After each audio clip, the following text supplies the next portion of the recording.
Like, don't you just love it when you put your tea in the cup and then you put water and then the whole tea thing lands in the cup together with the paper thing you're supposed to pull it out with? That's my life today. Welcome guys to Saturday Shogi, where we're gonna watch some pro games and stuff. We lower the music to some other levels. Hello Mifa, hello Abigail. Mifa says, I just won against Maple. It's now 1-1 with 4-piece. Nice. You will have to bring it tomorrow then. Hey, Mifa, you need to set up your priorities straight. Last time you were complaining that he beats you too easily. Today you're complaining that you beat him. Decide. You have to decide what you prioritize. What gives you happiness? Yeah. Okay. Tomorrow, not today. Today we're watching Habu versus Fuji game. That's what I promised you guys. Apart from this, I wanted to read like those news and stuff. Let's check it out together. We will have upcoming match tomorrow. Kurashiki. Okay, not Kurashiki. My brain doesn't work today. Okada Bridgetsukan Meijin, ladies Meijin. I think tomorrow, yeah, first 15. De facto in few hours, yeah, it's gonna start. And this is the game we wanna watch. Yeah, this is the game we watched on Discord together as well, but we're gonna analyze it in more in depth. Habu versus Fuji.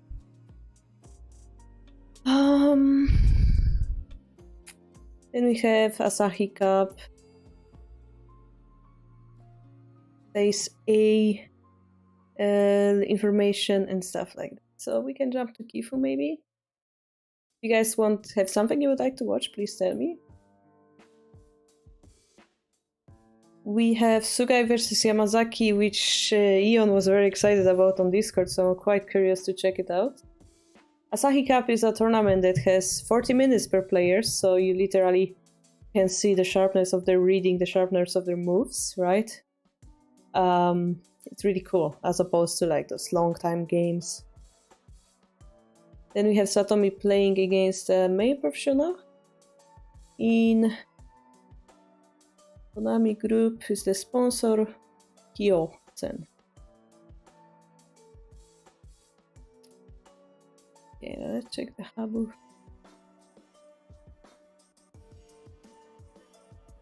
I think there was a Kifu link somewhere, right? Probably on our Discord. Wonder if it will allow us to copy or not.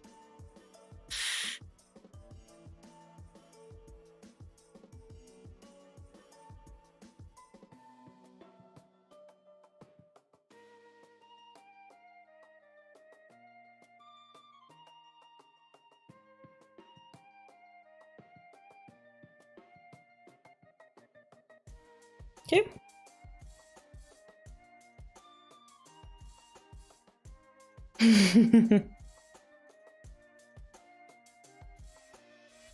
Oh, you can see all chat messages? I don't know, I thought it was a thing already. Can we copy that? Not directly.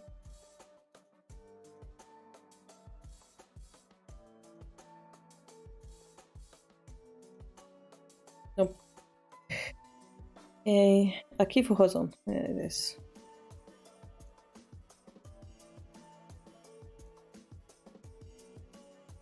So we're gonna do things. We're gonna import it. Blah, blah.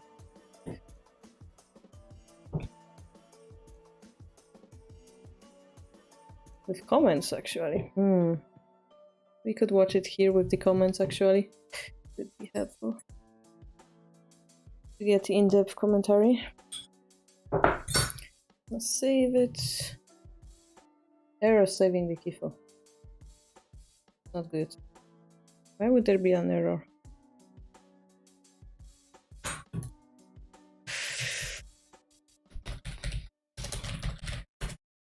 give me a moment to solve the issue, guys.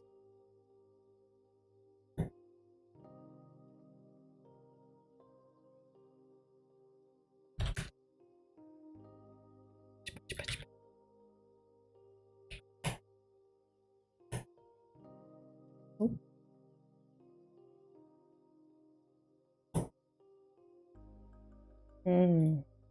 Must be some commentary then.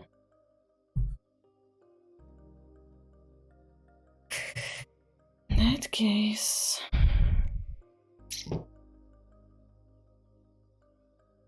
Was it played? That's tweak, right?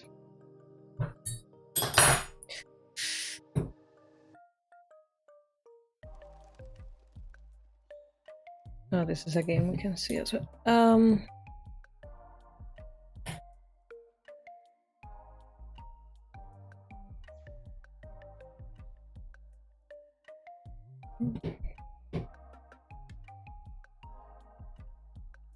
But now it worked. Okay. So we can compare the comments like side by side maybe. Why is this page looking weirdly like this, I wonder? It's very, the Kifu is very wide for no reason. Did I zoom it in or something? This would be nicer. Okay.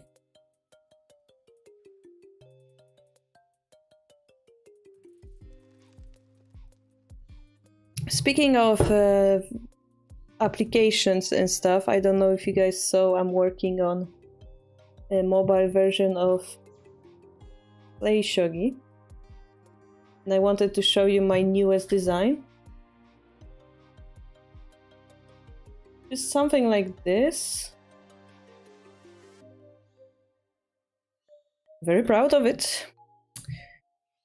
So we have title, we have 2 buttons on top. We have, my green screen is actually snowing, oh well. You can see the numbers next to the pieces, right? It shows how many pawns each has. And notice that this time, unlike the other one, yeah, this is not a dating app. Not a dating app.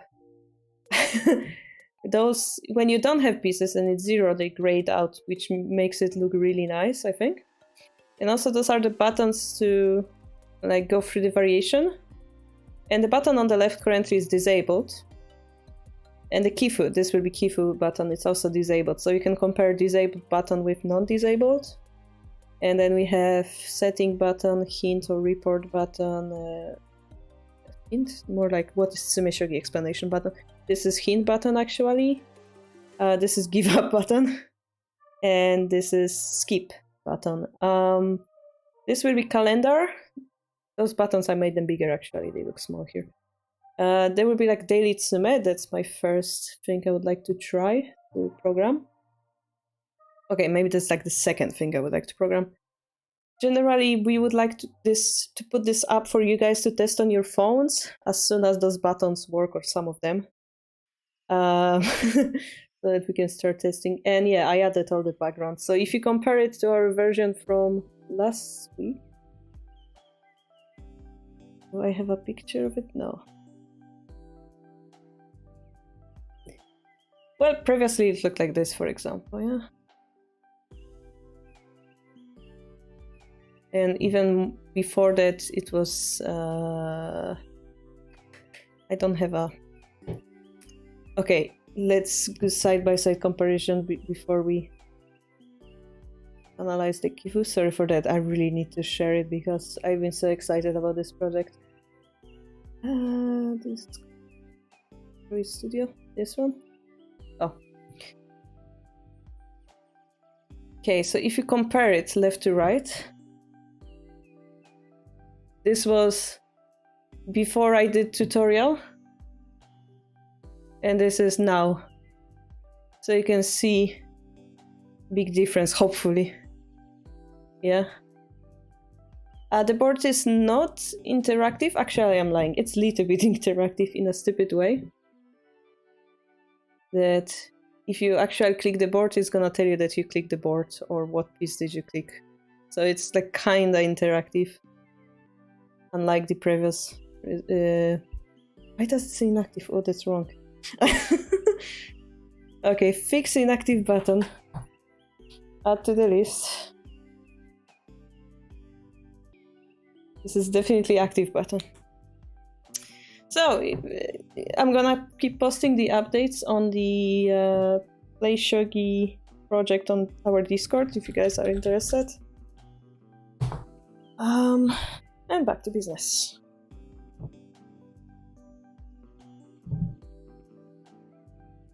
You're not bad at... I'm bad at sumo, I'm bad at finding mates. You know how they say, either you have luck at games or luck at finding love, yeah? Not both. So maybe you have luck in the other thing, Milko, who knows? Okay. So the only thing I don't like is that we don't have check pieces here. We're gonna do it on $81 because I'm petty. Fuji will be sent, yeah. Bugatti, of course, and let's go. We all know the result, I'm not gonna lie, we all know the result. We're not gonna hide it.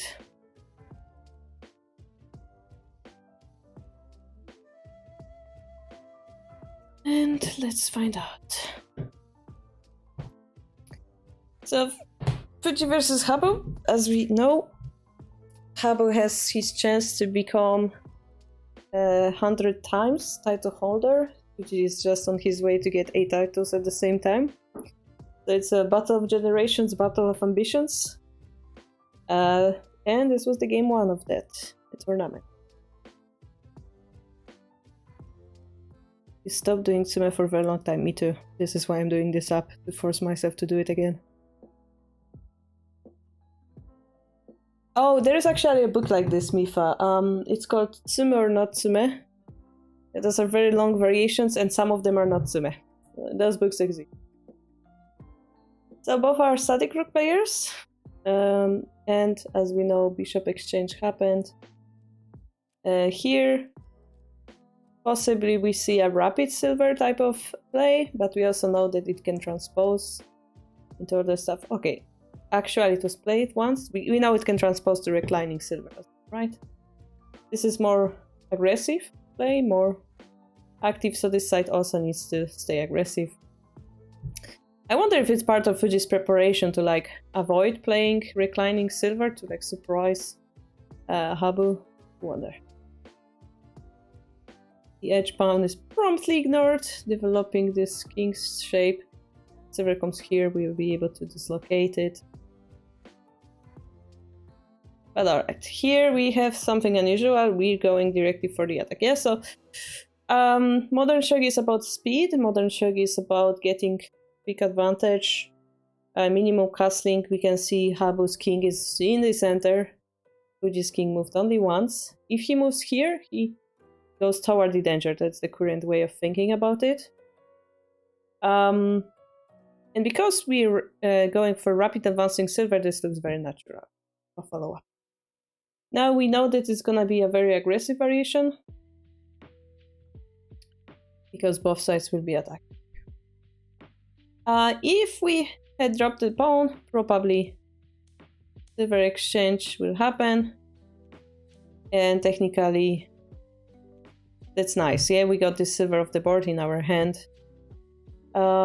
Question is, can we take this pawn or not, or do we just retreat?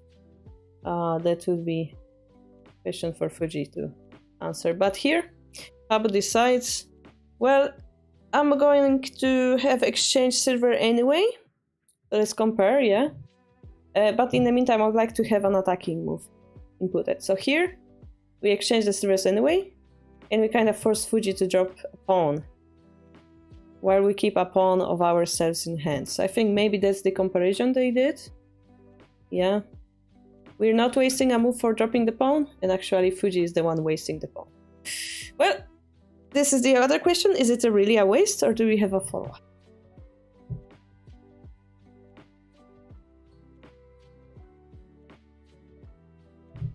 Non-consensual surprise. Well, if you give somebody a Japanese book and they don't know what is it about and you say it's Satsume, they will be surprised, I would say. So let's see with computer so far. It was considered equal indeed, and all those were computer moves. We're gonna compare what the commentary said as well. I know the screen isn't the best for that, but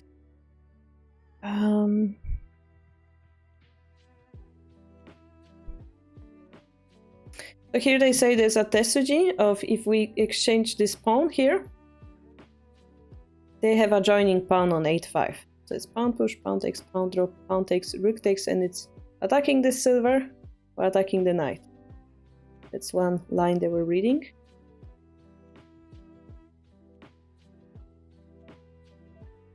This move is in order to avoid the rook king check, actually. It's more important than it looked. So if we are to climb with our silver and attack and exchange the silvers, unlike here, Fuji didn't have this trouble because Habu has king in the center, bishop drop would be a problem. Okay. So here there is a big distinction between should we have attacked instead?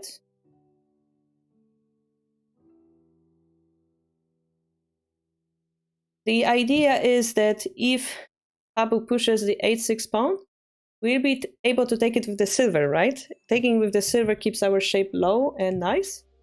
In that second though, yep, pawn takes, silver takes, pawn push, silver takes.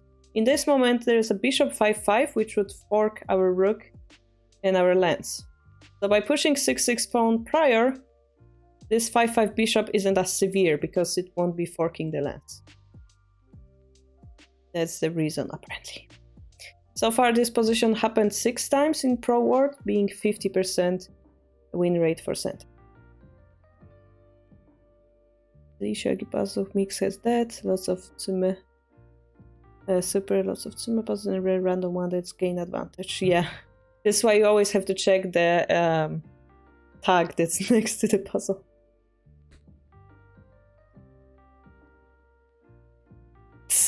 Good one, Mifa. You can get banned for that though. Be careful. Tag is hidden. Okay, then it's, yeah. This is why I don't like Shogi puzzles in general.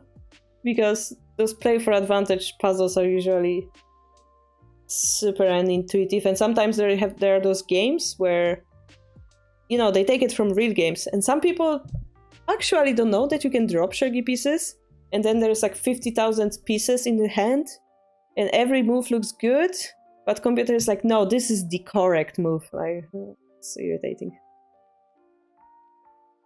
Yeah, you can choose just Tsume. I like that option. Mifa has a very strong opinion about Shogi. Alright. So there's just comment about what they ate. So here they're going. So as we said, there is no bishop 5-5 and there is no crossing rook because we're gonna take it with the silver. So this is why pawn push on 8-6 was inefficient.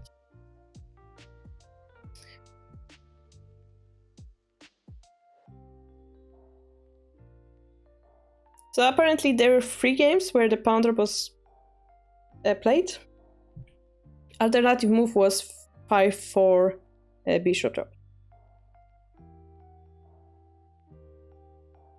And there is 3 different responses to that. Silver 2-2, silver 4-4, and just ignore and push 7-6. So those are the played positions.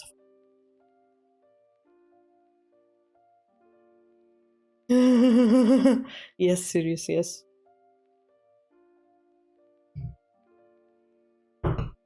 Alright. So this was played in one game. Okay, so there is many moves that Fuji could have played here. One which is exchange the rook pawn, one which is take 7-5, and he exchanged the rook pawn. So here it's a little bit dangerous because his rook is elevated, right? It's floating. Maybe let's go back here. His rook is floating, which means it may have some weaknesses behind it. And also when they drop this pawn, again, you have to ask yourself, where are you going to go with the rook? For example, if we make a mistake and we go here, they're gonna take this pawn and fork our silver and the rook.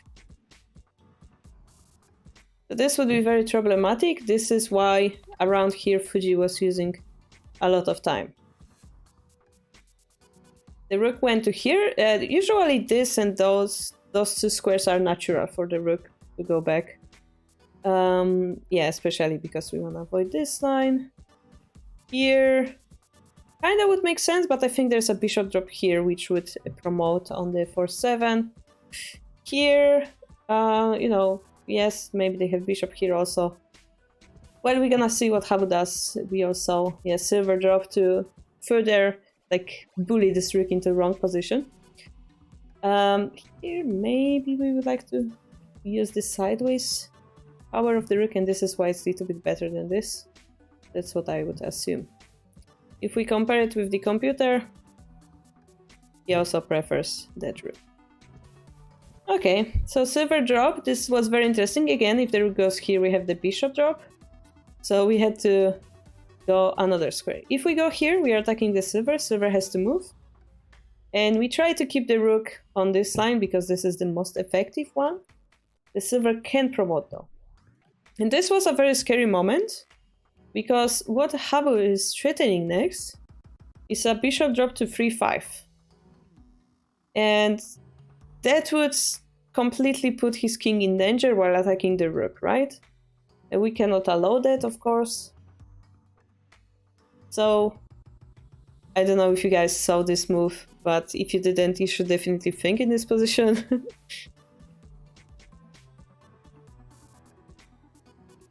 It was a great... Well, we naturally have to defend here. Great defense from Fuji.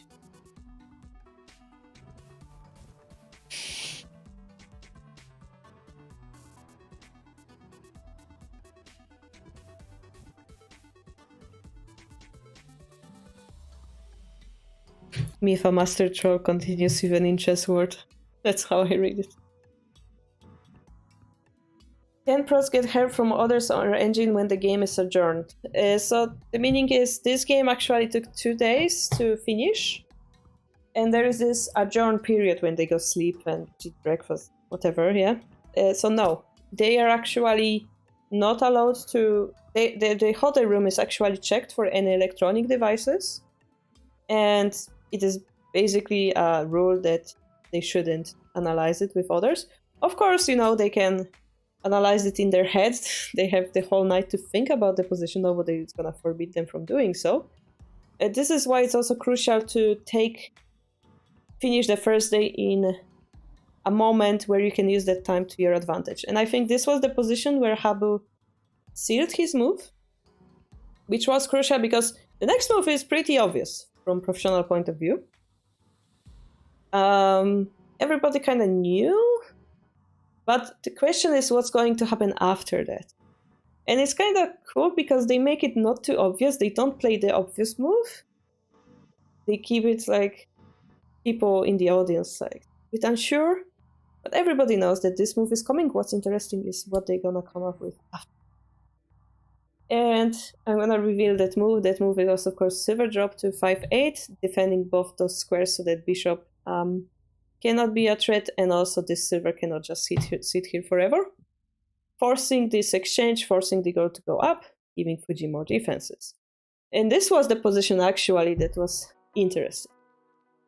Habu sealed his move, yes. Oh, I think, Habu sealed his move. Wait, I'm confused. Okay, we're gonna figure it out. Fuji is centered, that's no question about that. Let me think, where was the sealed move actually? Maybe I mistook.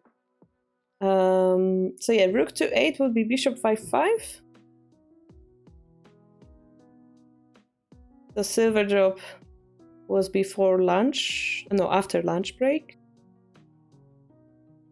And what's interesting, why did I say that the rook on this second file is good? Because we will have 4-3 silver drop, distracting this gold from the defense and promoting the rook strongly next to the sitting king, yeah? So that was the Fuji's target. And this is why Habu was so eager to keep bullying that rook. Each of those moves took them minutes to decide. And here we have a little bit comment about post-game discussion. Apparently Fuji was considering bishop drop 1-5 at this position to sacrifice his rook. I know Mifa likes that. Sacrifice his rook, promote this pawn. And like very, very complicated game would continue.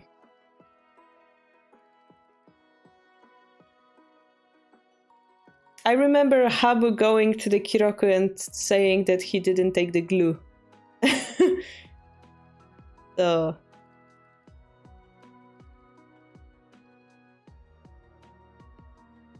Okay, so this was played, and then the next move, which is silver takes, I think, which is obvious, was sealed. Yeah, okay, but the rule is the same, yeah?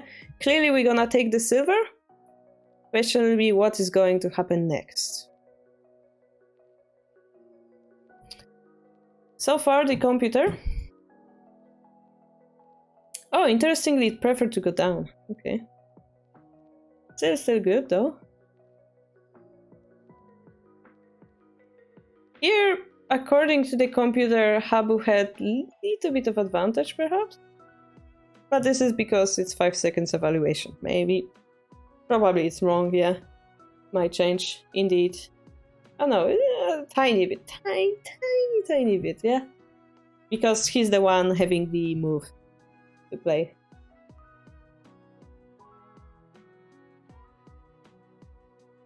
That's why the rook exists, to sacrifice it, yep. Okay, so here, this was the interesting part of day 2. How is Habu going to use that move advantage? Where is he going to attack? Normally, when you think of shogi position, you would think of, yeah, build castle, build an attack, then get closer to the enemy king, checkmate him, yeah? In this case, we're past the castling phase, we're past the opening. This king cannot get into castle, yeah, guys? You cannot get it. Yeah, sure, you could drop the silver and make gangi and whatever. No, this is not how modern shogi works. You wanna use that silver to the attack. So, how are we gonna attack? What is the best move? Well, you saw the computer proposition for 9 pawn. For 9 silver. But what Habu played was pawn drop 3-7. And this is particularly interesting because it seems like this pawn can be taken. Yeah. But this would drag the knight out and it would become a target, allowing further attack. So, remember what was Fuji's target? Silver drop. It happened. Build Yagura instead. Well, there's a pawn here. I don't know how that's gonna work. I don't know how Yagura's gonna work with that pawn there, but... Alright. Yeah, guys. So you see now Fuji is building the opposite gangi by dropping the silver there. Again, if we take it, we can promote. And this is really, really hard to break. Like, sure, we have the silvers, but we don't have a way to approach this king. This pawn promotion feels very slow in comparison to this attack. So, what Habu played was to continuously bully the rook, yeah? Again, we're gonna move to 2-5, and this time we're gonna go back. And this move, you guys know the meaning of this move, right? What happens if we go back? Oh, cinched it! No. This time, this silver blocks this rook line, which means this silver becomes a free piece. Yeah? So that's Habu's target. Very, very nasty target. And de facto, in this position, we have only one move, which is to throw away the rook. Mifa in the background, yay! Yeah, throwing away the rook. And notice what happens. This silver stays active, and this silver stays inactive. So not only we exchange rook for gold, we also kind of forced enemy silver to a bad position. I think this is very beneficial. Sure, our silver looks kind of inactive, but notice we're gonna make a token next. So it's not a bad exchange. Here we also got a knight. So 2 pieces for 1. Cool. On top of that, we're gonna have talking. Cool. On top of that, we force enemy silver out of the play. I think it looks really good for Fuji. Let's see if computer agrees. Oh, actually, computer would prefer to throw away the rook here, okay. But this is all computer. And it seems like it's still equal. Not easy at all. Interesting. Okay, let's check the commentary. Yeah, this is fine engine evaluation. I mean, the king is very weak, so it's really hard to judge it. Let's see what they say about this position. Here, Habu Sensei was thinking about bishop drop for free. By the way, those pieces, I wonder if this is easier to see. Probably this is easier to see for you guys. I have again. Woo! Woo! Pyramid of burning mummies. He thought about 4-3 bishop drop, but he was afraid of bishop drop to 6-7. Pawn takes, pawn drop takes, knight jump, and silver drop for 7-4. Attacking the back of the silver while trying to block the rook. Interesting. Okay, put this pawn drop.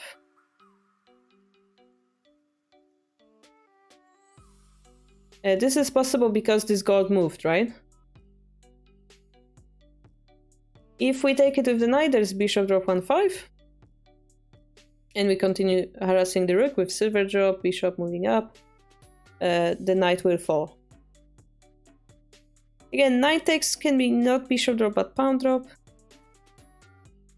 Because again, this rook would enter this line of 5-4 bishop drop. So that wouldn't be good.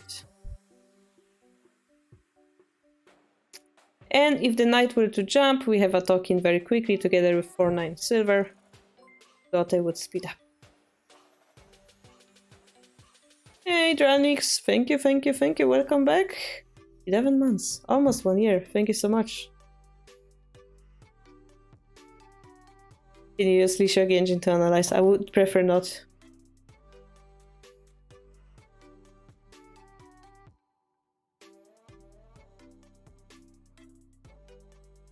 Okay. There is also an interesting idea of sacrificing the knight, or no. I know, of 6-5 pawn push. Silver takes, bishop draw for 6 type.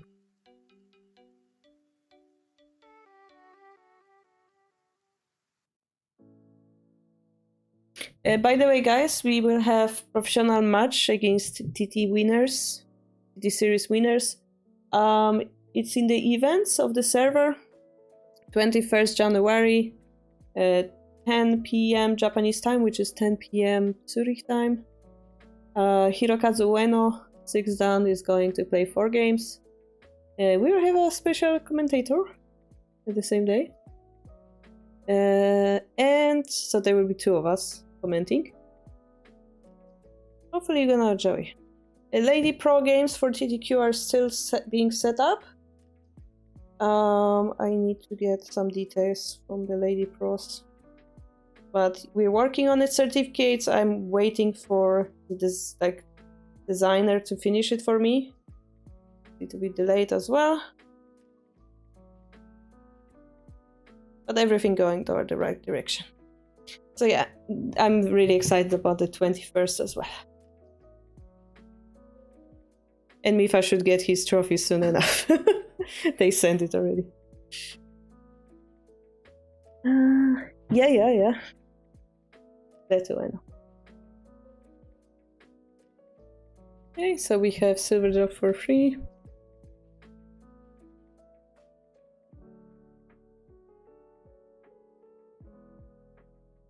They're actually considering throwing away line. Silver drop 3-5 takes as well.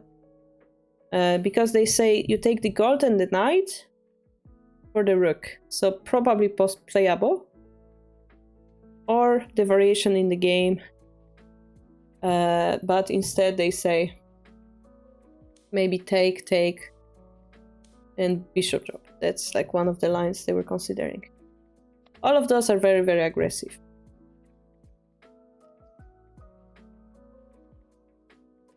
Okay. And here we had the decision to take the gold and take the knight. 2 for 1. And now it's Habu's turn to do something. Post-game discussion. They were talking about silver 7-3. This was the computer move. It's very interesting that they would consider the computer move. After silver back, a pawn promotion, rook drop 3-9, pawn for 3, king runs away from the talking, and we have the knight, right? So knight drops 6-5, attacking the silver and 5-3 square. And Habu said that he didn't have confidence in that position. But the continuation, which was silver going up, bishop drop 4-6, rook 8-4 was Kubo's idea. And they say that there might have been variations where Gote was happy to play in. But then Habu said, well, after silver 6-4, maybe they can take the lance and target lance drop here. This is very complicated variation. I will show you guys in a moment. But then we're gonna take the knight. So king comes in. Silver takes, knight takes, king takes. Silver drop. We cannot take because of bishop drop or something. Sent it good. So yeah, there they decided that that variation wasn't the best for Gote as a result. So it was this one, right? Where we had this knight drop and this king escape. So here we were saying that that's not easy, but then taking the lance. Silver drop here, and here if we were to take, we had this fork. Yeah, so this is why we couldn't have taken the silver, and this is apparently not a very good result. Center is good, yeah. Computer speaking, this is also what the computer wanted. If we were to analyze the same variation, Fuji is not human. Yeah, Fuji is like a cub raised by wolves, but instead of wolves, he's surrounded by Shogi AIs. That's my image about him. So this is only a computer variation, actually. Maybe they wrote them the computer variation. King, knight, silver up.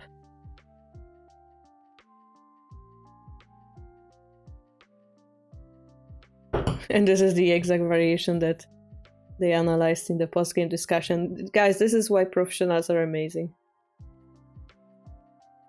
But here we talked about taking the knight. Computer variation is to continue attacking, and this is equal.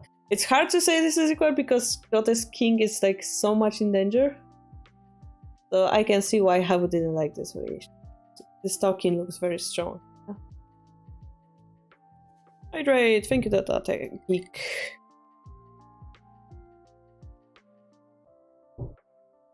When you play so much Shogi that your brain is bored of human lines and you explore inhuman ones instead. Yeah.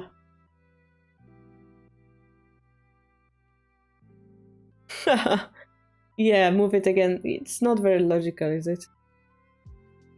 If we let it think longer... Like, it makes sense that we wanted to drop the rook and attack faster, right?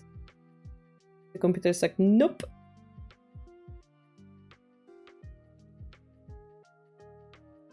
It's very inhuman. But honestly, this knight drop to 7-4 is what's threatening. I think that's what it is defending, the knight drop to 7-4.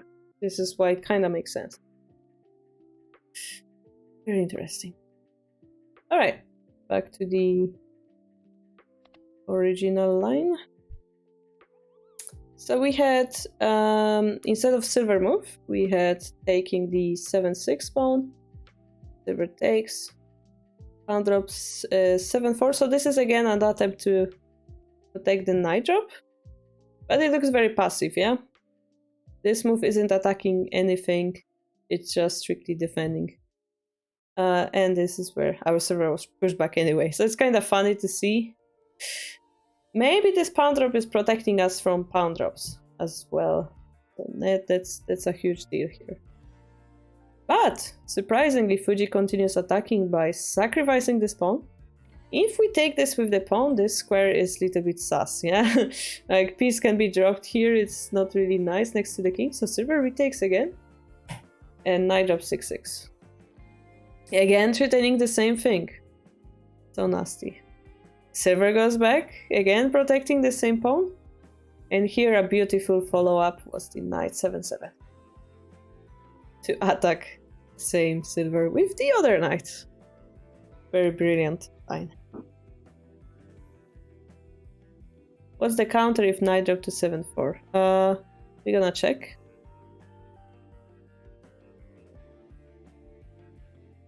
So here we took. Pawn drop was computer move actually. Okay. This is all computer as well. Oh my. Yeah, I was thinking about this bishop drop a little. And apparently this was a mistake. Clearly, this is where evaluation jumps above my head. This means Fuji is becoming better. So, counter for knight drop. I mean, the problem is the knight drop is very good, we cannot counter it. And this is why we are blocking it with a pawn. That's the question. Also, if we were to take in with the pawn here, I was curious. The correct move would be... How about gold? Just pawn promotion? Just pawn drop. Oh, okay. We had pawn drop here. Alright, in that case, 6-3 pawn drop would limit king toward the center, yeah? So this move is where Fuji had a little bit of advantage. According to the commentary, post game, no, this was, yeah, some pictures from the beginning of the game. They're defending the 7-4 knight drop. It says that Gotek cannot promote the pawn or drop the rook because it's way too slow. And they say it seems like this position won't come down ever again. Like the crazy variation will continue. In the other board, they were contemplating sacrificing this pawn as in the actual game. And they commented of the same lines that we did, which is if pawn takes 6-3 pawn, if the silver takes knight drop. This is all that was contemplated in the other room by other professionals. And here it is, yeah?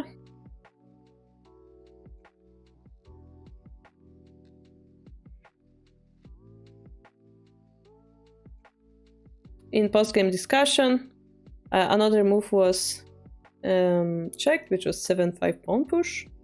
Silver takes is met by a pawn drop in front of the knight. But in that second, there is a bishop drop check. King runs. Knight runs away from the pawn. There's a check by bishop drop 9-5, really crazy. Which is blocked by pawn push. Pawn takes. It's protected by the silver, so bishop cannot take. Pawn takes. And in this moment, you're gonna eat this silver. King takes. Promote the bishop. Promote this pawn. King takes. Promote runs. Takes. Oh my gosh. Drops. King runs. Sente. Has no confidence. Interesting. Okay, so it's this variation. You can check with this computer. So this one was proposed.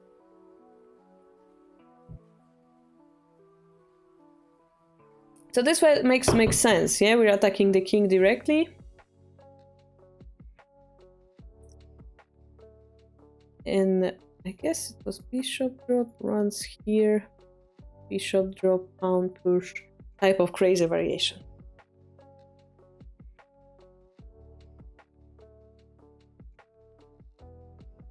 And in this case, computer is like, oh, no, you're fine, but... yeah. takes, king takes, and here what was the move? Just bishop promotion.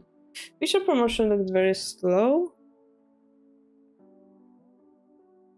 but it is the computer move again. And here we had pawn promotion, which led to king takes, and all those pieces like came in swarming like that. And apparently Santa didn't have confidence in this variation. But let's see if computer agrees. Silver drop, king runs was no confidence for Santa apparently. What? Computer is like, nope, nope, I really like my king to go here into safety. Oh my god, this is like unbelievable. How is that king safe, yeah? Oh, yeah.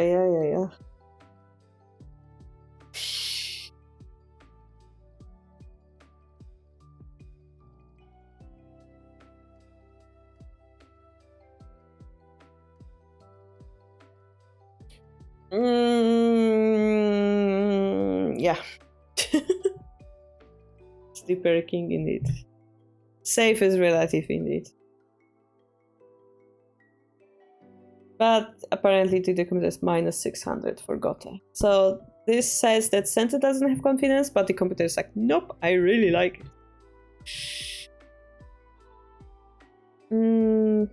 Instead of taking the pawn, therefore, they say to go back. Then the rook drop to 3-9. Knight drop, gold up, pawn promotion. Targeting to take the silver. Knight takes, pawn drop, center would be advantage. And this is where the post-game discussion ended on the bishop 5-5. So, because they had no confidence, they preferred to choose this variation.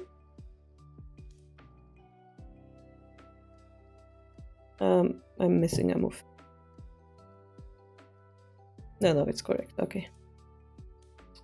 And then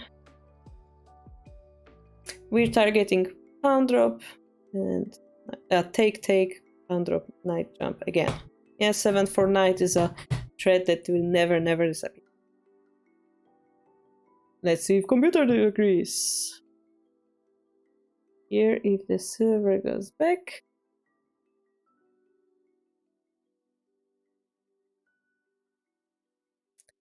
It's winning for Santa as well. Yeah, so humans would prefer to choose this variation, yeah, compared to the previous one. Definitely this would be safe. There are many ways to victory, and computer prefers the crazy ones. That's something you should learn if you use computer a lot. So here Fuji drops the whole gold to like defend against this bishop. And because knight is such a threat, Habu decides to sacrifice the bishop for the knight, hoping to calm down this position a little and have enough time to counter it. 2 days ago, I got revenge on a person who stole my first place on the last Shogi tournament. He was playing drunk on 81 dojo. Well, is it really a revenge in that case? So this is that interesting shape that Fuji made in this game, as you guys wanted. Yagura finally happened. And yeah, this sacrifice bishop for the knight, that's a huge material loss for Habu actually. If you calculate, Fuji has 4 generals and 2 bishops, right? On top of that, 1 more general. But actually, yeah, if you think of it as a general advantage, not so big of the role. Habu is just missing a general. Well, a very important attacking general, let's say, because he's attacking with the knight, and like there's no follow-up. Takes this knight, but now that Habu is Fuji is surrounded by those generals, it's really hard to break through. And what's worse, it's Fuji's turn to play. He drops this sniper bishop. Really beautiful. Yeah, surrounding the king while attacking the silver. This looks over. Like at a glance, this looks over. Dance drop happened, but this beautiful bishop drop forces Habu to use these pieces that he picked up. All of them used in the defense. This was, for me personally, this was really painful to watch this game and having Habu drop all those pieces in defense like this.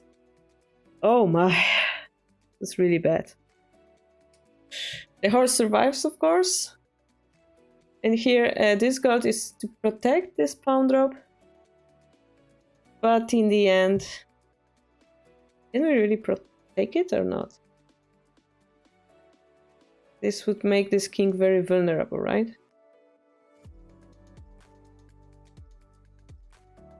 Maybe then we would just... What's the idea here? Just kill the lands, perhaps? Because the gold went away. Something like that. Big sacrifice. And attack continues. So let's analyze it up to D here for now.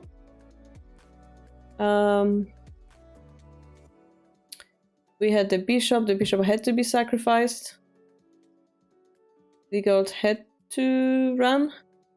Interestingly, rook drop here is better for Habu. Happens one move later when the gold is out of reach. And Fuji just plays perfectly. So here gold takes was the better answer, but then the lance dies indeed. And you can see on this diagram here that Fuji is clearly winning. So maybe the last chance here. Yeah, even though the computer is like, yeah, take the knight. But then 2 moves later, you're losing anyway. So seems to me like it was already over.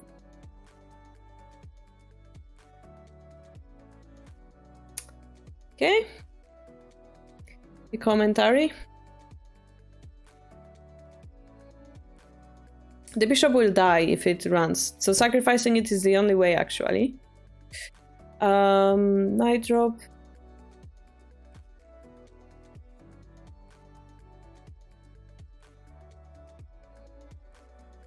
Even if the rook is dropped, the king can survive on 7-7, that's what they're saying.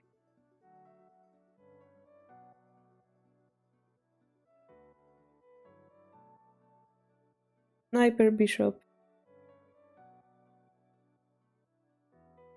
So now the lance was the only move because it's protecting the silver. And this knight is about to die, so gold comes in. But either lance or knight are going to die. And here's the last forceful move of Habu, fighting move. So apparently here we could have taken the pawn with the knight. It might come.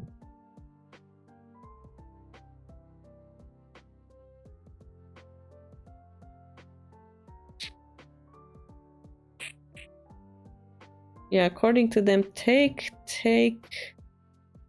here. Knight takes. I think they meant gold takes. They mistyped. And then knight drop be decisive. If the silver takes, there's a mate. Apparently very long mate, but there's a mate. Interesting.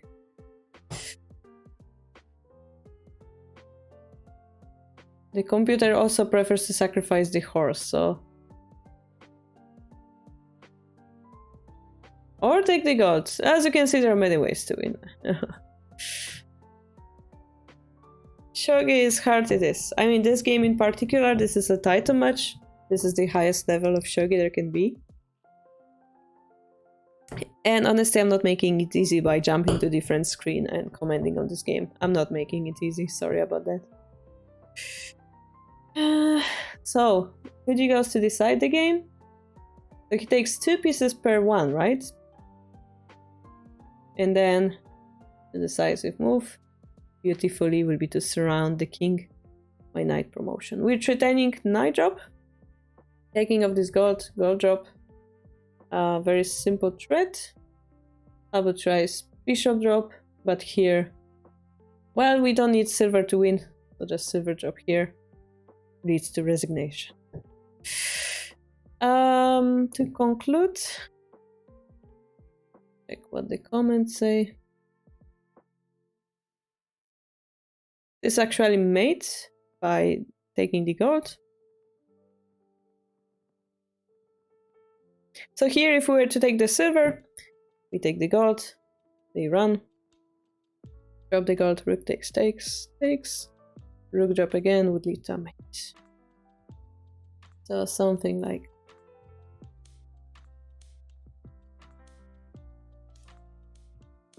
this. If the king runs here, we have knight drop. If the king runs here, do we see an easy win? Well, knight drop works.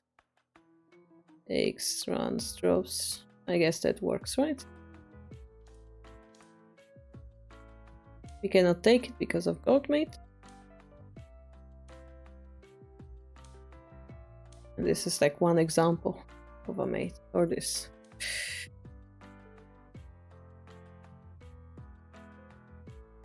I remember that Naruto was hero when playing shogi with your dad. With his dad, that was Shikamaru, not Naruto. But it was in a manga called Naruto, yes. So the next game will be played on 21st as well, which is our event. Interestingly, yeah. I got kicked very hard right now.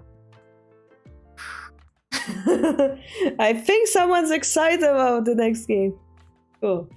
So that was it. Yeah, Fuji just keeps proving that he's a shogi machine.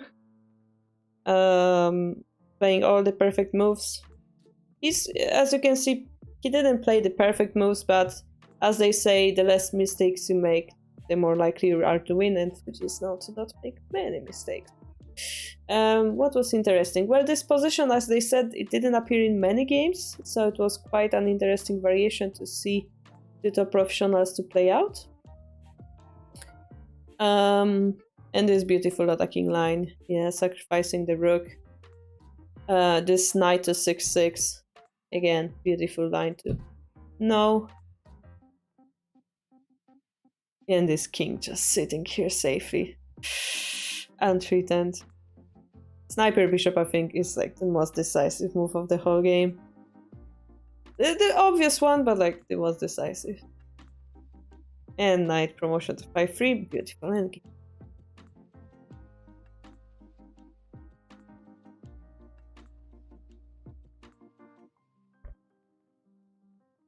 That's why he's Hokage, because he's the best shogi player. I don't think that was the premise of the manga. Yeah, probably not, mild things, probably not.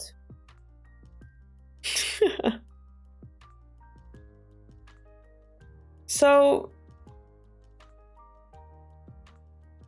I think like this pawn sacrifice on the 6th file, followed by knight drop to 6-6 and knight to 7-7, this was like decisive variation for Fuji to keep pressure on Habu's king, right?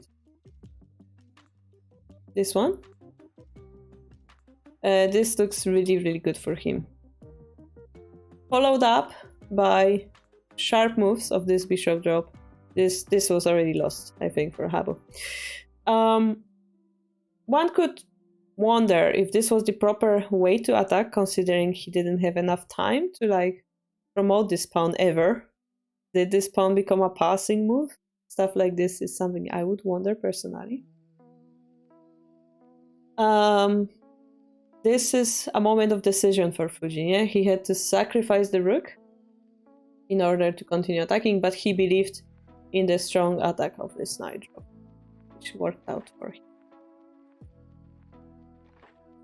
And it led to this beautiful... It seemed like all the pieces like aligned for Fuji to win, but this is not something that comes up out of nothing. Fuji is just genius, guys. He can feel how the pieces should move, where they should end up, and he can make those correct decisions ahead of time, and this is why it creates such beautiful shogi to watch. The knights were very powerful in this game, yes. If there is anything we should learn, is that this knight was amazing. Just decided the pace for the whole game. And therefore, this move was so crucial.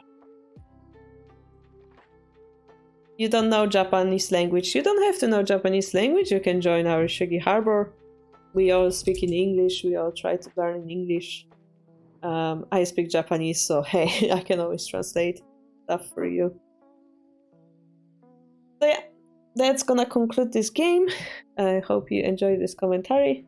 And next we're gonna have to decide what game to watch. We can watch probably one more deeply analyzed game or two quick ones. Night Drop to 7-4, I agree, it was also a very powerful one. There's Lady Pro game, Nishiyama vs Tsukada. Tsukada is a very young lady professional I admire, let's say, so we could watch her fight against a strong Nishiyama. We have Momoko Kato playing against Eitan. Or we can watch the Asahi Cup, right? The Asahi Cup games. The big games.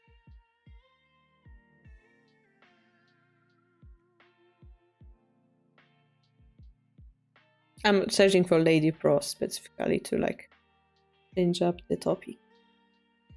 There's my Shisha game. We could watch that.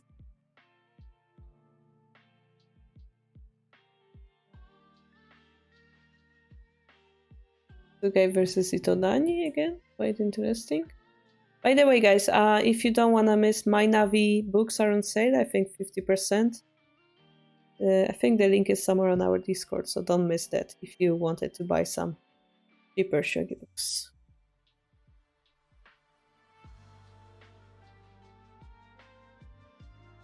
Two years, wow.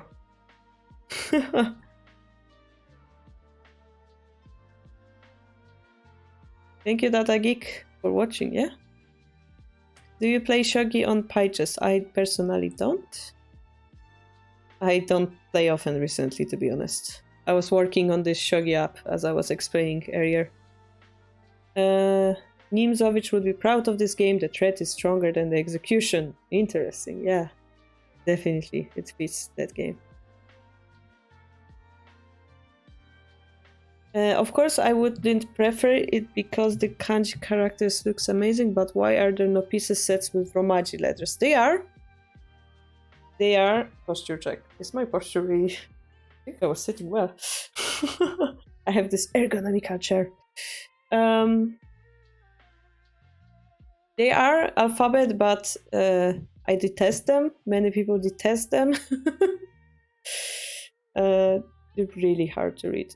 I think it exists on Shogi Wars still. Or in some old Shogi books. But people generally don't like alphabet pieces.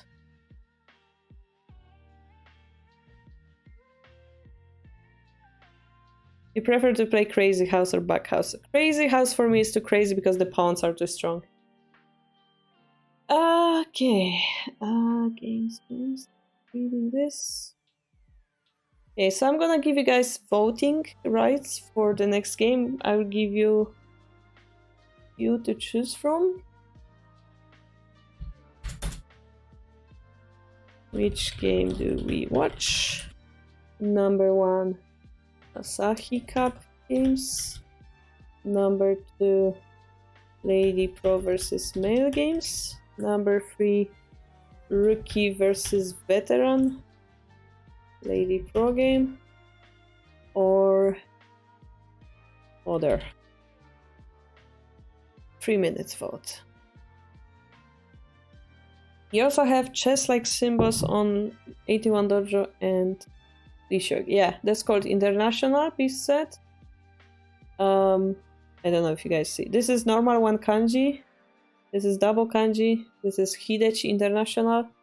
I'm using the Czech pieces, which uses kanji and like the movement. And then there's more. They used to be alphabet pieces, but I think Hidechi deleted it because we all detest it. Don't forget to vote. It's on top of the chat. You can choose our next game to watch.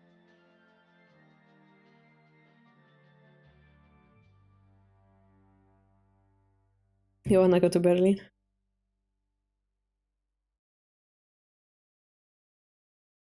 Yagura game. A Lady Pro versus Male is Yagura. Aigakari is my Shisho, so it would be Other. Central Rook, Third Fight Rook, Double Swinging Rook, Third Fight Rook, Double Swinging. So the only Yagura is Lady Pro versus male. You don't see the vote for some reason. I can vote for you. Should I vote for the Yagura game for you, Melkor?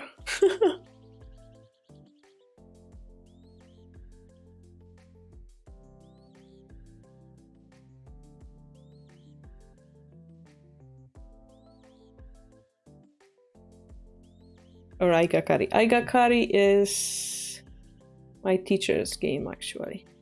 So that would be Oder.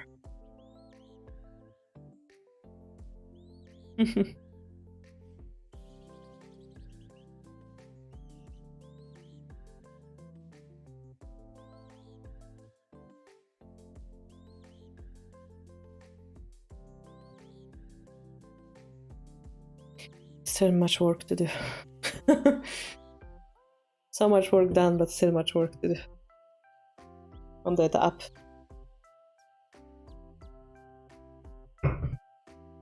21 viewers. Remember, guys, that on 21st we'll have Pro versus PD Series winners game. The reminder is on the Discord in form of the event. Events are visible on top left. There's like this event bar that appears. It's gonna be green once the event starts, so don't miss it. I shall be pinging you. Shogi pieces, by the way. Shogi pieces. Why is it in Japanese? Oh no, English. Okay. Shogi pieces. Also, there is a lot to choose from. So if you guys, but there is no alphabet as well. Yeah, alphabet is depreciated. Let's say that. Okay. Asahi Cup Games, 5 votes. So I guess we're gonna watch that. There are 2 Asahi games. One which is my brain stopped working. Those 2. Which was played first? Doesn't matter. They both played at the same time, uploaded at the same time. So one of this is I3 Bisha, the other is Third Fire Rook. I'm gonna download them both promptly.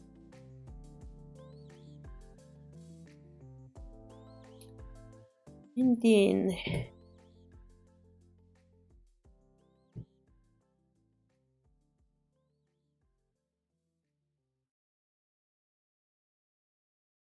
I don't know. In that plant. I didn't hear. I'm from Poland. That's cool, me too.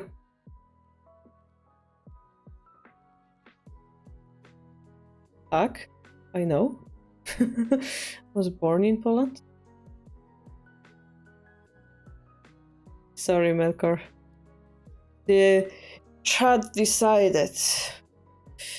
Okay, we're gonna start with Fuji Yamazaki, maybe? I said Fuji. Suga Yamazaki.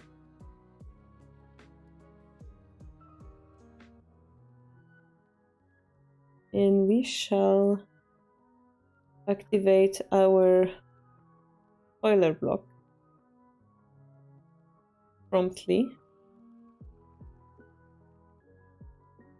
Suga Yamazaki.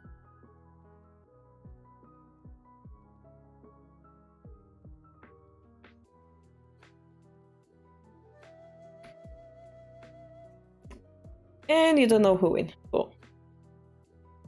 Lady Professional, czyli Professionalistka Shogi. Means I have like this LP next to my profile name here. It means Lady Professional. Because I'm a professional. Oh, you guys didn't see. You guys see here. Yeah, you do.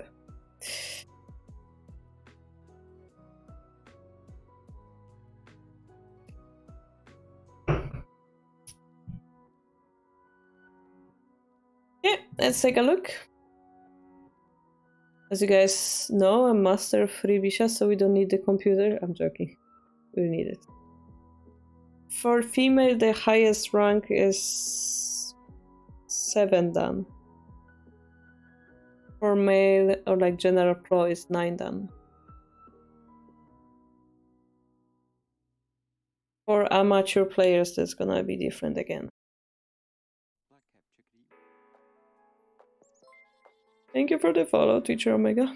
Oh my god! welcome. Alright, so this is a cool trick. If you guys ever wanna make a right side Yagura, and your opponent doesn't allow you to, you just keep the rook here, and then you put the silver here. That's a trick. Here we also have very unusual way. We keep the bishop line open. This is a very aggressive play. I like to see it. So here we force the silver to move. Sometimes we don't push this pawn to keep the option for the knight jump, but here Sugai decided to go for it. And third fire rook was decided. Alright. This king may go here, we may go here, but we're gonna probably go here, I would say. Seeing the silver is here, or just stay in the center. Sugai, on the other hand, decided on the opposing rook, on the Mino. Probably gonna castle, something like this. So far, yeah, all according to the plan. We have Mino castle.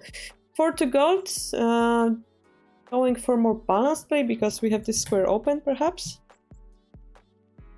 And we are not going for heavy Yagura shape. Yeah, this is our Discord, Shogi Harbour. If you wanna join, you're welcome too. Okay, here we have interesting thing. This pawn just fell for nothing. The idea was perhaps that if we defend it, this bishop becomes active again, putting some pressure on the enemy. So we try to take us like a center, but this pawn fell. That's interesting. This of course means we spend some time to draw the silver away from safety. And for example, next, yeah, that's what happened. This pawn push will slowly trap the silver. Yeah, if those two pawns are pushed, this knight will kill the silver. So that's what Yamazaki is counting on. And this is the risk that Sugai have taken by it. So now the question is, will the silver survive? I used to live in Japan like 10 years, yeah. Currently I'm in Switzerland.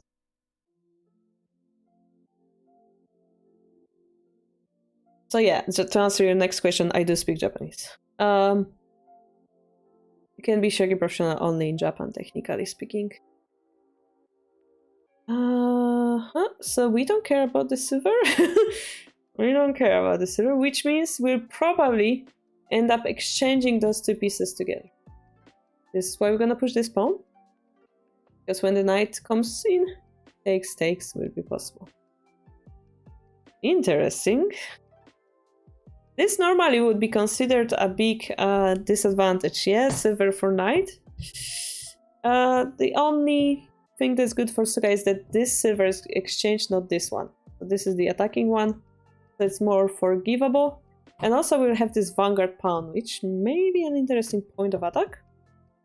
The question will be how those two pieces are gonna cooperate. Pawn 5-6 is not going to give us an escape at this point anymore.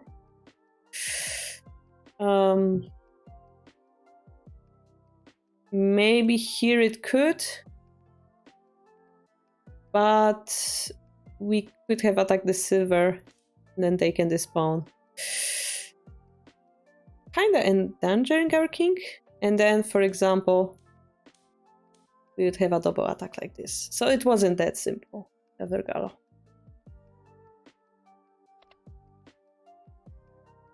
So in the meantime, yeah, we put the king's safety, we push the gold here, open up the rook line a little. This is what Sugai is counting. Okay, we have silver advantage. What is Yamazaki going to do with it?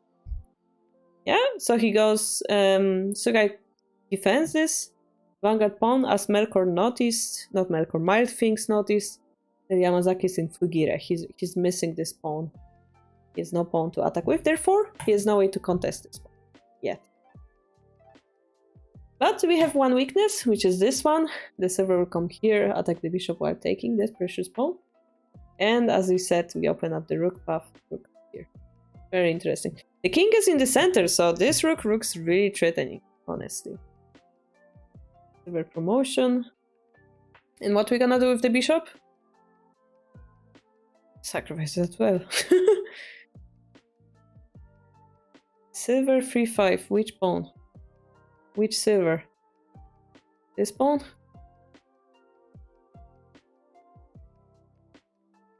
Three-four.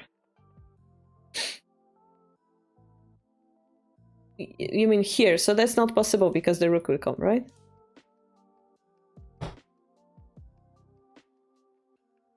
And you would be left with two weird silvers. Alright. We figured that out. A good question. I mean, I also was wondering about that move. Questions are to be asked. No. There are no stupid questions. A stupid answer because the teacher is not understanding. So, pawn 4-4, trying to open up the line. Yeah, that's what we, if you guys watch my tips for beginners 20, this is what we learned in the last problem 3 or 4, or both of them. How do we activate the rook when we have general and pawn in front of the rook? We sacrifice them, yeah? That's what we do here. We give away the pawn to make space for the rook. Now our rook is really fun, really active, attacking the bishop, so they have to defend. And of course we're gonna sabaki. This is still hard to decide who's better. Sugai is missing one general, yeah? He has silver gold. Silver in hand, so he's missing one gold. He has two bishops still, but soon losing that too. And this is the result of that previously mentioned knight silver exchange. So we have to leave it, but the good thing is it's his turn. He can do something with that.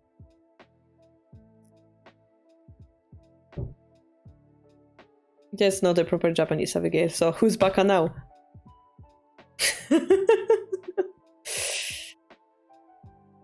Very freestyle indeed. Freestyle means not just a key game, eh? Very nice fork here.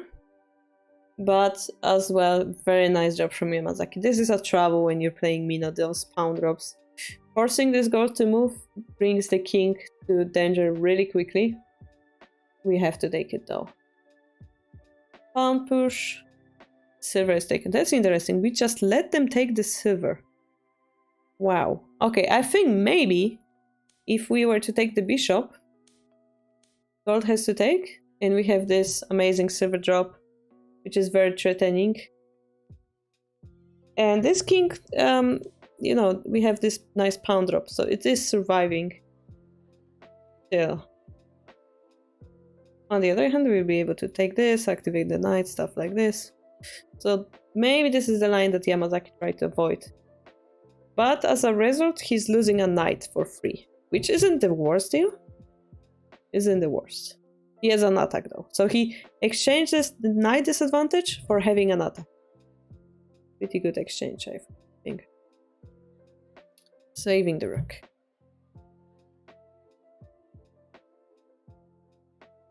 You weren't asking to. You weren't trying to ask me if I speak Japanese. Okay. I rather was to ask what Android app would you recommend for total newbies.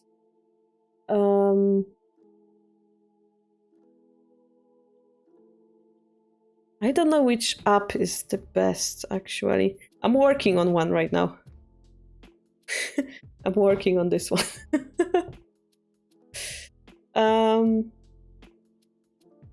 There are some Tsume apps, Tsume being checkmate problems. If you prefer to play, you have 81 Dojo, but I would recommend you do it on PC rather than on the phone because the PC app is a little bit unintuitional. The Android one is a little bit unintuitional. Then we have something called Shogi Wars, but this is very quick Shogi. So if you're a new player, I probably wouldn't recommend it.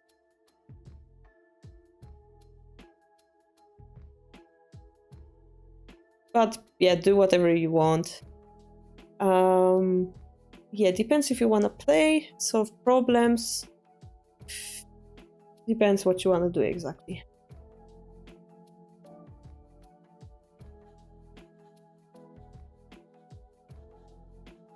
Cairo, there's a stupid question. Me, if there are only 81 squares on Shogi board, how there's 82 squares? Did you count the comma die? My app has a square for each Komadai piece, so that's more than 81.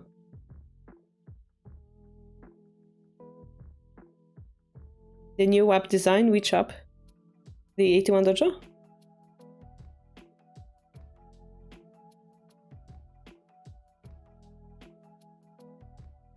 Little space consuming.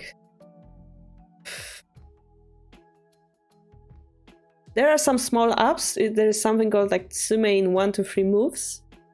And it has like 100 Tsume, and that's all that app has. So it's like checkmate problems.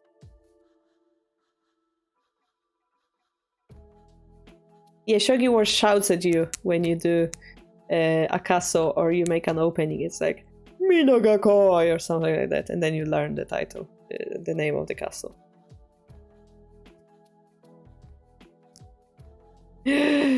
Square 82, that's brilliant, Melkor.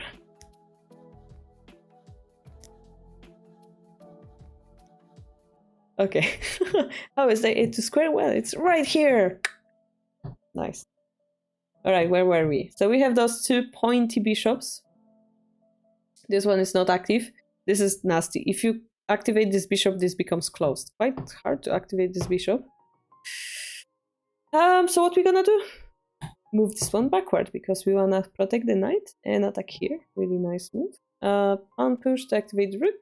Gonna take it because we don't like the roof of our castle broken. But on the other hand, we don't care temporarily because our enemy has a rook and it's only 1 piece. So maybe Suga is feeling a little bit confident here. Really nice protection. Those 2 bishops make sure that no rook drop is able to fork any pieces. This is brilliant. Ooh, brilliant bishop positioning. Look how secure Sugai's camp is without being secure. Now we block it. The rook has to go. Then we attack this square. Remember that knight drop from Habu's Fuji's game? How about we repeat the same idea over here? Now you guys are master of this pattern, so you will see that. But okay, they did something. They did pawn drop. Why pawn drop? No, because if we take, there's a 4. Remember, guys, this is 40 minutes Shogi. This is probably in Biomi already, so it's very exciting to watch. Okay, activating the bishop instead of forking. Okay. Yeah, I guess if we were to fork, they would protect both of the pieces. So we wanna activate this bishop instead, makes sense. Rook attacks the horse, we have to drop the silver. We go to protect the gold, and we immediately activate the silver. Now this move activates the rook. Really crazy game so far.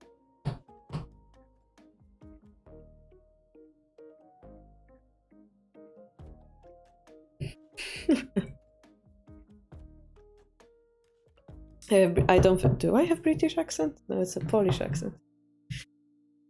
Very Polish accent that reads every possible letter I can see. How Polish. Read all the letters, unlike French, when you eat them. Technically, there's 285 squares on Chicago. Oh my god. You actually calculated like square, and then square, and then square. That's what you calculated? Oh my god, please stop it.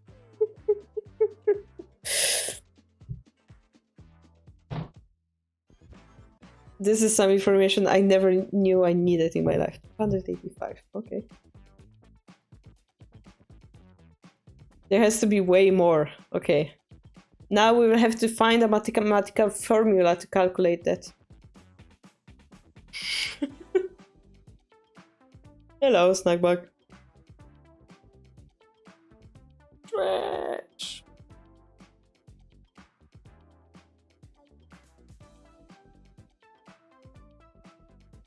Yeah, stretching is good for lemon. Rectangles. Well, that's true. They're not squares, they're rectangles.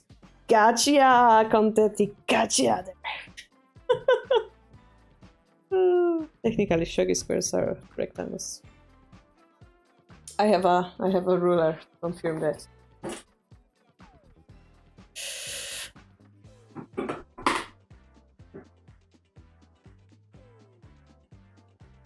Considering all the shogi rectangles are squares, how many squares can you make on a shogi board?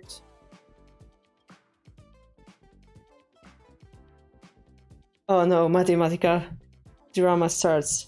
No, that's completely wrong. 134? Nope. 158. Thank you, Snackback, for the follow.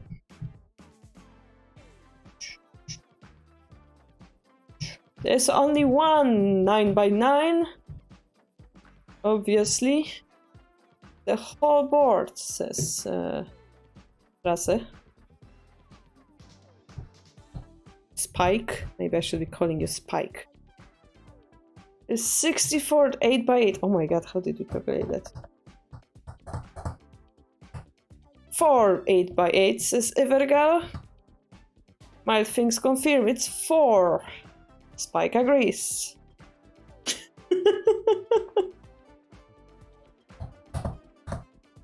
There's 9 7x7. Okay, we're gonna get the answer, guys. We have heavy brains in our chat.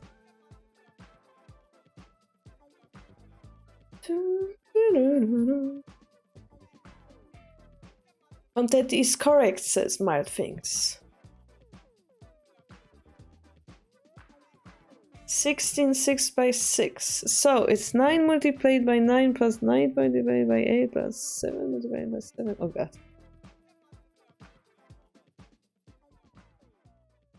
Shogi to gra cesarzy? Nie wiem. I don't think so.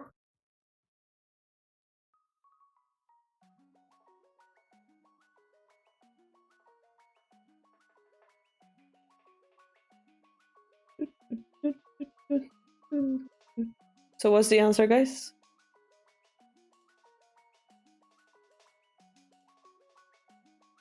So it's a formula of 6 multiplied by n minus 1 multiplied by n minus 2. For n by n shogi board.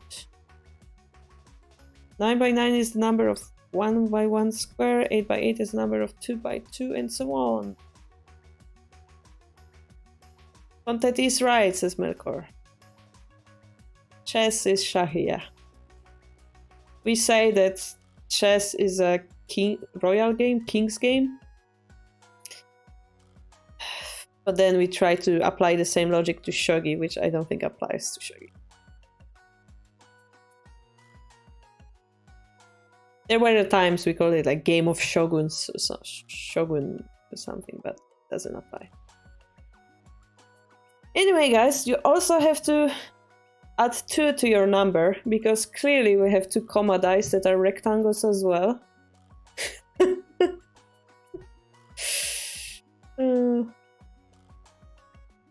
Okay, let's all agree there is a S load of squares on shogi board. And content is right. As of today, content is always right, even if he's wrong. He's always right. Oh, by the way, tomorrow technically we have a +2. Why +2? Because this is a rectangle. So so tomorrow is Shogi Harbour's birthday technically, but I don't remember if it's Discord or Twitch channel. One of which I thought would be funny to make a simultaneous games, maybe. We still have to analyze the Kifu, but maybe we can eat them both somehow. We're gonna see.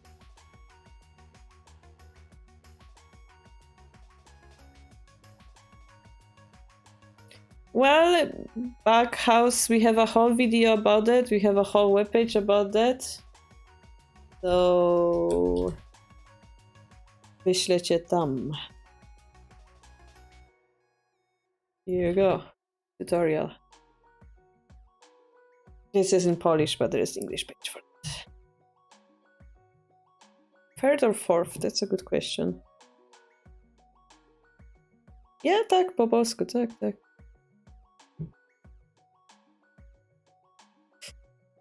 It's in Polish. How do I find out when was the Discord made? Or this channel? Or anything? How old am I?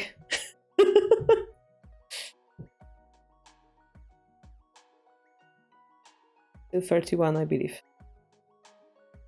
Mama channel. Looking at my own face is weird. followers. Doesn't say when the channel is made. Anyway, someone will figure it out until tomorrow, I believe.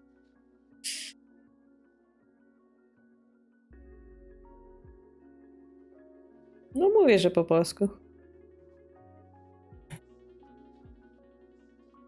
There's a math formula for your age as well. Oh no. Alright, enough of languages in the chat. Enough. We go here, we attack the rook beautifully while defending very slightly. Yeah, I think Sugai is winning so far. We got a rook for a knight. That's another huge advantage. We have 3 generals here, 4 generals here, but we're missing 1 bishop. So that's clear advantage for Sugai. This move, I'm not really sure. Ah, yes, activating the bishop. Yeah, always activate all the pieces. We still have this pawn drop, which is very, very, very painful. Oh, beautiful move. So if we were to take it, which we're gonna do, there is a rook drop here. Nice. It's nice, but the king went to safety. So now the question is, can Sugai break this all before this dragon comes back in? Let's see. He pushes slightly in front of the king. Pawn drop. If king takes, we have this promotion. It's very nasty. If gold takes, we have the silver drop also breaking because those pawn sacrifices. King runs to the side. And how do we continue? Boom.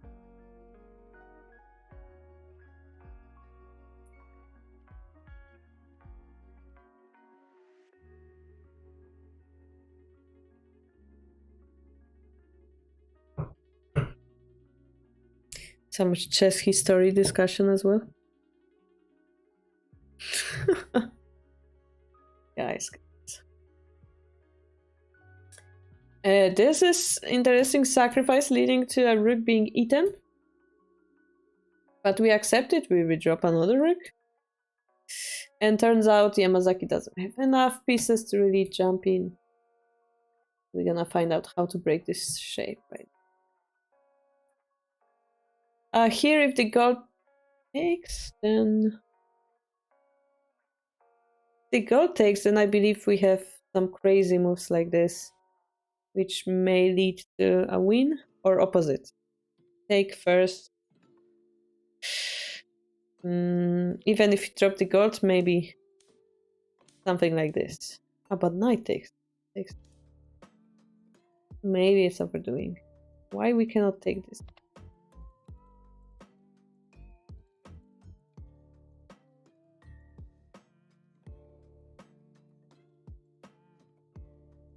Silver drop? Maybe.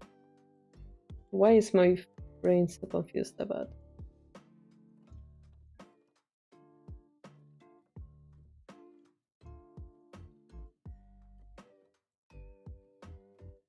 This is not easy. I'm not sure.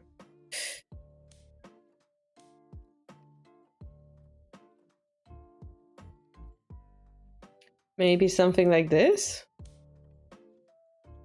This game is just crazy. Oh, your nickname is Dragon. Złoty Smok. Nice. Śmiesznie. Santa doesn't approve. I think it's quite human and nice, but...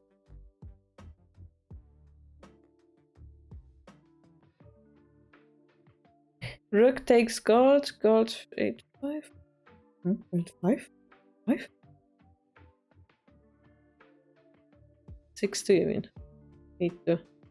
But then you take, and bishop is still protecting the gold, and you give them a lot of pieces. I'm not sure. Witaj. Hello. Okay, guys, let's quickly check it with the computer then. We are being confused.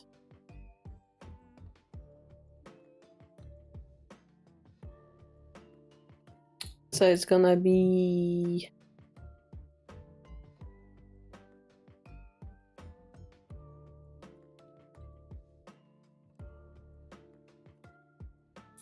this, yeah?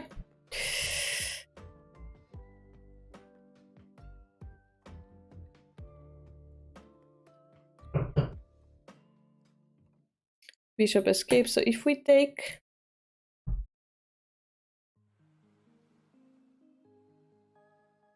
Taking... If they drop... Evergalo says go drop 8-2. But my move, which was to take, seems better. If they take, we might actually have something stronger. It's just to continue attacking on 6-1 instead of the bishop drop. It's just a simple fork. Yep, that would break the position, yeah? Nie gram w chińskie, ale znam zasady. I know the rules of Chinese chess, but I'm not playing.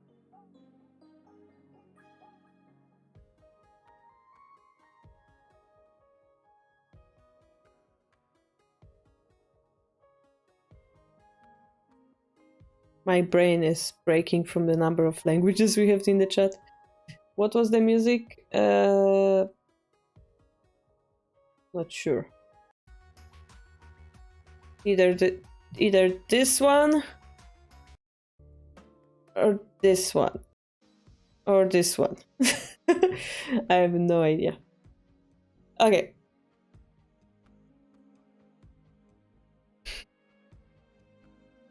So bishop escape was the correct move. King is trying to escape. What is this move? Yeah. Yeah. What is this move? I don't understand, guys. Why cannot we take it? Well, we're gonna find out. I mean, there's the dragon check, but yeah, that's what they're going for. Yeah, the dragon is gone, the dragon is dead, and therefore they don't have enough pieces to continue attacking, so... Tsugai Sensei won. Really good game. Really crazy.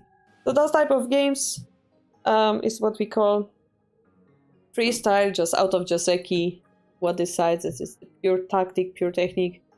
I think Tsugai, having this great idea of activating the rook here and then ending up having those two bishops like that attacking, that was brilliant watch. Yeah. Impenetrable defenses. The sitting king didn't favor Gote as well. Yeah. This looked really one-sided. So if we were to take this game to play Shogi and analyze the computer, I bet that at some point Tsugai will be winning. Let's take a quick look at the other game. Kubo versus Toyoshima.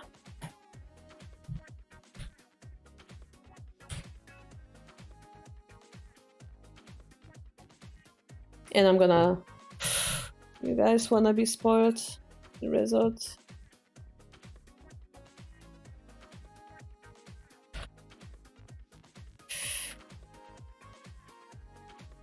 We're gonna speedrun this game a little bit.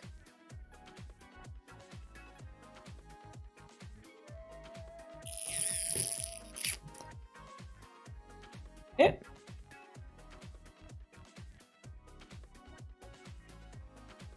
Morichi's game, unfortunately not. We decided to do Asahi games today. And Morichi wasn't on the list, I think. Sadly. I was asking how German Lenny is going so far, and then since you didn't reply, you say seems like he's not doing so well. Well, I read your German, but I didn't understand the words Voran. So I was like, he's talking about learning German, and I don't know if he's talking to me. So I just, yeah. I mean, it's good. It's good, but still lots to learn.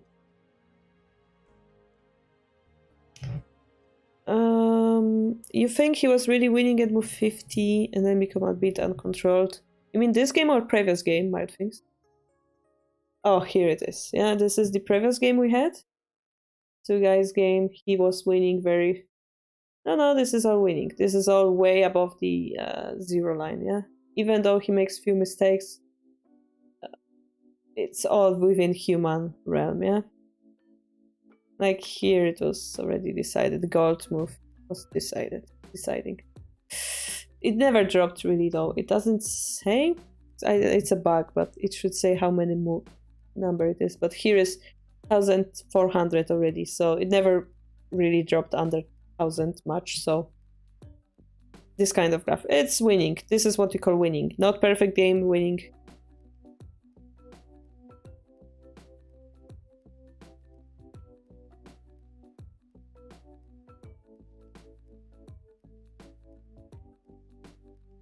Forehand game going so far. We're going forehand. So the only going forward we know is geradeaus. That's what we learned recently. To hear GPS or something like this. That was our last lesson. I see. So why are you using German slang to me? Alright, let's quickly see Kubo versus Toyoshima. Yeah. Bird 5 rook. Ooh, what is this shape? Alright, so if the rook were to come here, we have this bishop drop, which gonna promote. And this is probably going to transpose into Mukai bishop. Yeah. Here we go. This is very unusual because here normally we would close the diagonal and go for slow game. But we go for this crazy version, which is fair. It's Asahi Cup, it's short time shogi. So yeah. So there are many ways to play here. Kubo decides to push this pawn to directly defend the knight head. And we have this balanced shape where we keep protection of the rook, keep the rook line open, keep this square covered, and now the silver will be able to like sneak out of this position, yeah? Hello, Panyoki, how are you? It's not how you write my name, but hello. Voran is a weird word without a perfect translation. Wanted to throw you off a little. Congratulations, you managed to. I guess at pro level it's not recommendable to close the bishop diagonal where your opponent didn't. I mean, it wouldn't be weird if he did close. Okay, so this is normal shape. We're gonna go for like this half silver crown, possibly, or we're just gonna leave it like this. This side takes the vanguard pawn on the 4th file. Also quite natural. Now the question is, because Kubo is center, and he's playing this position, how he's going to avoid Siniste, and how he's going to break the position. For now he's creating this silver crown, and then he decides this is the time to act. Right. I'm surprised because normally you would like sacrifice this first and then go like this, but I guess in that case the rook would go toward this direction rather. So maybe that's why we had to do that. And then we're first here. Whoa, nothing happened. I might have clicked the wrong button. So this pawn will take forever to promote, so that's usually a bad sign. How common are draws? I mean, cinch the repetition draw, not too rare. The real draw when you both king enter and they have equal points, that's like 0. something 1%. See you, Melkor. Peace, Morgan. See you tomorrow. So we have this pawn. Here we managed to move the rook out of this way of this promote pawn and bring our gold to the defenses. Toyoshima has a bishop versus silver advantage. So he would, in a long run, he should be a little bit better. If this pawn goes too far, there is this pawn drop here, which is gonna counter on the rook line. Looking forward to it. And therefore, Kubo moves the gold first. Yeah, to avoid that drop. Which is kind of sad because this goes away from the king. Not sure how that's gonna go. Bishop drop, cool. We're forcing this gold to go back or this gold to move. I really like it. And then we're gonna put a pressure on the king's head. This is a beautiful draw from Toyoshima. I really like it. A pawn push. So this time we don't have that attack anymore. But I expect this attack will continue. It does. The silver could go up, could go down. If it goes up, there's a possibility of silver dying to a pawn push, yeah? So going down seems more correct. And now the question is, what do we do with this position? We have only bishop in hand. How do we continue? If we have nothing, this rook will become activated and we will have trouble. What would be my move in this position? Well, we could activate the knight. We could think of pushing this pawn using this bishop somewhat, but I don't think it really works. Ah, Bismorgen. Good, good. My German teacher liked my answer. I'm glad.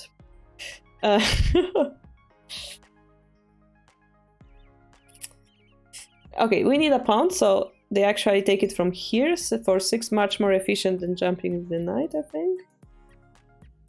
Then we redrop it, force the bishop back. We want to go back here because we want to make sure this pawn is protected. And finally, a token is made. Look how many moves ago this token was... Yeah, made. It was pushed, and now how many moves later it made into token. Okay, we have pawn 5-5 to make the rook wider. That's good. The token comes in, but the knight takes rook promotion. This is a natural development. And now again, the question is how Toyoshima is going.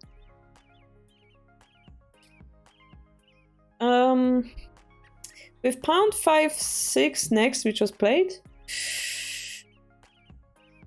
I think the idea is if silver takes this pawn falls, I'm not sure what happens when the pawn is taken. Maybe like this square becomes open or something. We have pawn drops. I don't know what works the best.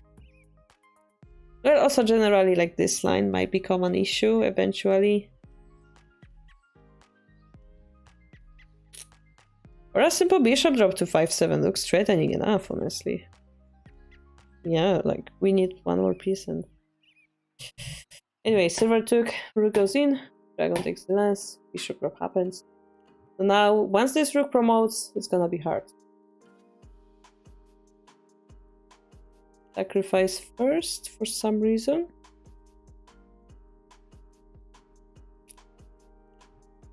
To kinda open up the king for this rook check, maybe. What? Why did he unpromote the bishop?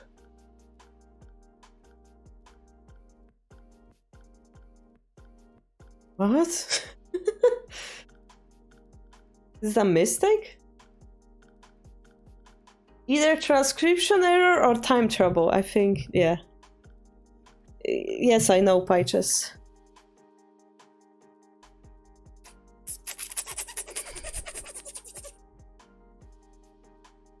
I'm gonna Google it quickly.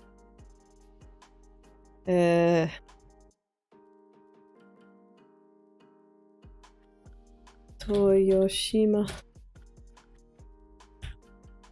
Google. That's...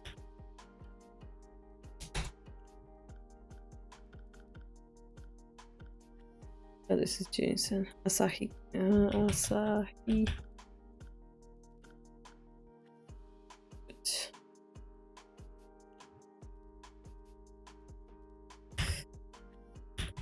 I cannot type in anymore. I don't know why. Okay. Asahi.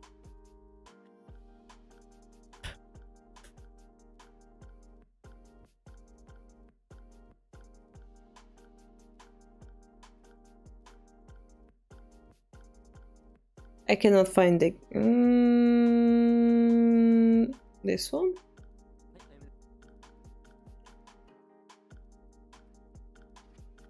No, it's a different game.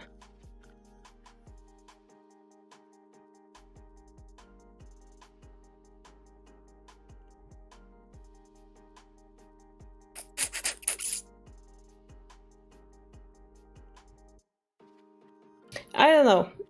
It might have been like time travel, like he had Biomi and he just didn't promote it. Uses less material when it's taken, when it's unpromoted. Good one. In 35 moves, there will be a pound drop made if he promotes the bishop. Okay, so normally... yeah, it might be a confusing move, but generally it could be bad manners. I think it might be time trouble. Or transcription error. Generally, bishop promotion would be better. Yeah. Silver, if we take, then we take here, and like this king is vulnerable. That's the idea. Yeah. This protects it. Check, but another pawn drop. Really good attack from Kubo. Now counter attack, but we drop all the generals. So currently Kubo has a gold general up, but he's down a bishop, so it's still very, very equal. This unpromoted bishop doesn't help much. Okay, finally it was taken. To take, drop, here's the lance. This looks very painful. In particular, this lance was a really important attacker. This 2-2 square was really good place to drop a piece, and this pawn just stops everything.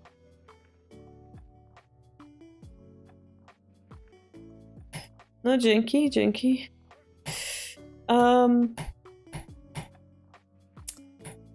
I think Kubo might be in trouble here. So here is interesting move. We ignore this silver because this is stronger. So let's see if that's true indeed.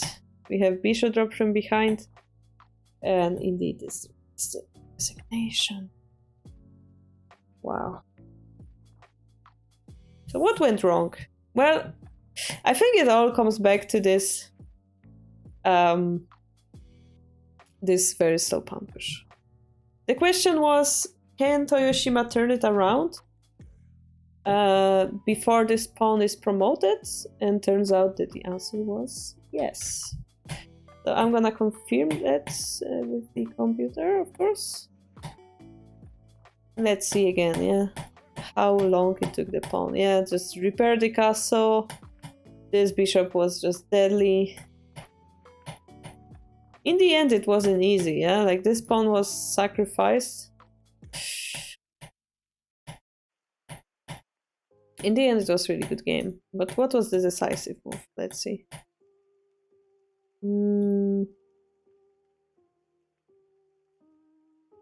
Here it doesn't seem yet like Kubo is dying. Yeah, he seems to be surviving. I wonder why he didn't play something like this, for example. Maybe it was a horse, maybe it's a transcription error. Because normally he would be able to... Maybe it's a transcription. And this defense, I think, see, this defense was really, really nice. And full castle, yeah, this lonely horse has no way. On the other hand, Kubo's defenses are really spread out, even though he has 3 generals. They're so spread out, so weak, that a singular knight drop destroys it. How is it, Sume? Well, we have to drop something. Pound drop. Gonna destroy the shape completely. Yeah, lance takes. Lance drops, gold drop. Is mate. So, let's see. Here indeed, Gote has little bit of advantage because of that bishop silver exchange. And computer would prefer to activate the silver here. The reason why we're at -100 is because we're playing swinging rook, and computers generally don't like swing.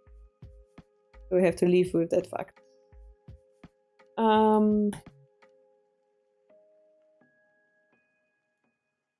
Perhaps Kubo had little bit of chance to come back later. Let's see exactly which position that was. Toyoshima's play wasn't perfect, far from perfect. Unlike Fuji. And this should be promotion, right? Yeah, should be bishop promotion. And because it wasn't, there were moves like silver goes back and stuff. This was a mistake apparently, but it's really hard to see.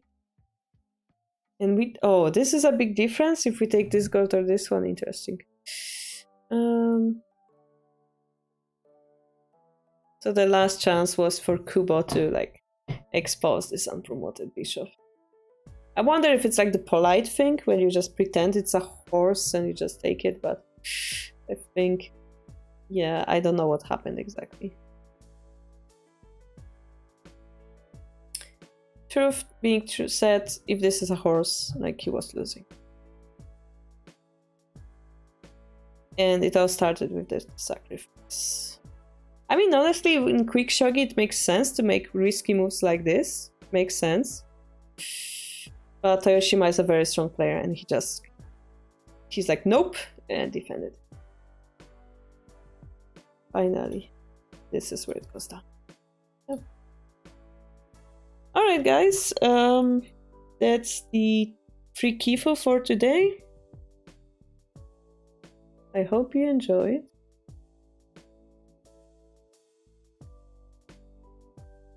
Tomorrow we shall do some Kifu analysis. I don't know how many Kifu we have. Waiting in line. If you guys would like to send your Kifu, it would be here.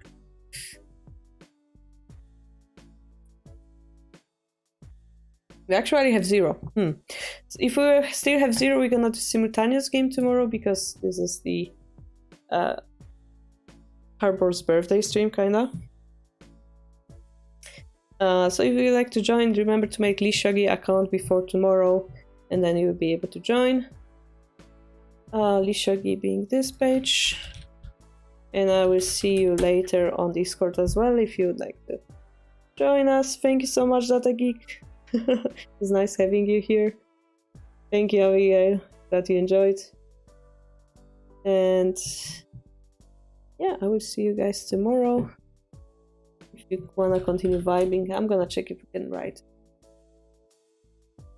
Nobody's playing Shogi, unfortunately.